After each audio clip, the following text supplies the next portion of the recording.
চালাক মানুষ চিনবেন কিভাবে? চলুন 7টি স্পষ্ট উপায় বলে দেই। নাম্বার 1, তারা বেশি কথা বলে না, পর্যবেক্ষণ করে। চালাক মানুষ প্রথমেই নিজেকে প্রমাণ করতে চায় না।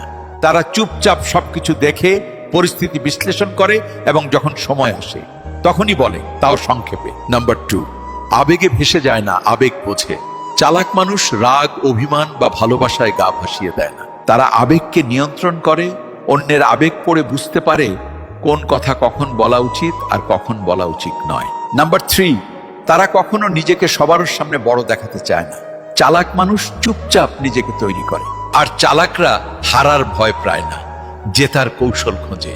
নাম্বার 4, তারা পরিস্থিতি অনুযায়ী নিজেকে বদলাতে জানে।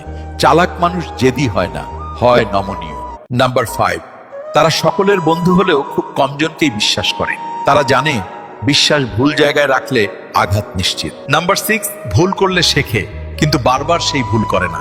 একবার ভুল করা স্বাভাবিক, কিন্তু একই ভুল বারবার করা বোকার কাজ। কারণ তারা জানে সব কথা সবাইকে বলা উচিত নয়, আর সব কান সত্য শোনার যোগ্যতা রাখে না। এখন শেষ কথা হলো, চালাক মানে শুধু ডিগ্রি বা বই পড়া নয়। চালাক সেই যে মানুষ সময় এবং অনুভূতিকে বোঝে।